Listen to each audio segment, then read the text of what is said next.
Hi, this is Mark Birch, and this is a quick revision of Jekyll and Hyde Chapter 5, The Incident of the Letter.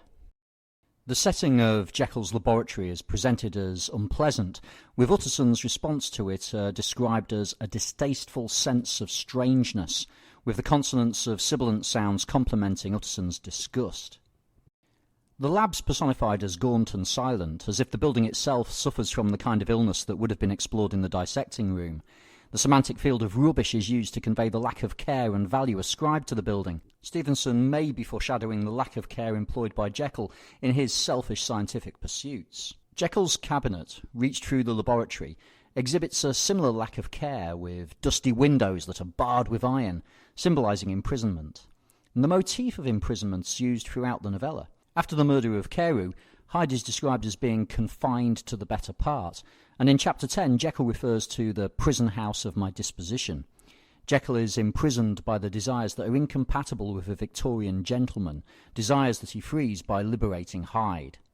Stevenson uses anadiplosis when Jekyll states, "Utterson, I swear to God I will never," the repetition in such close proximity demonstrating the strength of Jekyll's resolve. And this is complemented in the repetition of "he is safe, he's quite safe," with the addition of the intensifier in the second clause illustrating his conviction. Utterson's presented as disliking his friend's feverish manner. The metaphorical use of the adjective feverish connotes illness and an intensity of feeling that's appropriate for Jekyll's mental state, an intensity that's reinforced by the close alliteration of fricatives in friend's feverish. Jekyll's deceit is evident in his claim that the note from Hyde was handed in, when Jekyll's butler Poole confirmed as Utterson left the building that nothing had come except by post.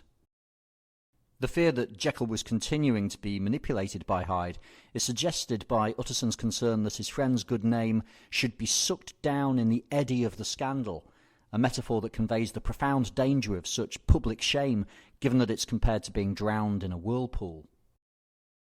Upon his return home, the weather is described in detail, Stevenson using prophetic fallacy to capture its oppressive nature. The metaphor of drowning is extended from the potential scandal surrounding Jekyll to the drowned city as a whole. It will muffle and smother the town's life. Sitting by the fire with his clerk Guest, Utterson's described as requiring advice that needed to be fished for, and it appears that the bait he uses is wine. Stevenson's already established that Utterson does not drink wine, having destroyed a taste for vintages in order to be austere. Yet here Stevenson devotes considerable description to the wine that Utterson provides for Guest, presumably to facilitate the questioning. Utterson's presented as uncharacteristically manipulative, perhaps revealing the depth of his concern. When Mr. Guest compares Hyde's note with Jekyll's dinner invitation, he notes that the two hands are in many points identical and differently sloped, conveying the theme of duality.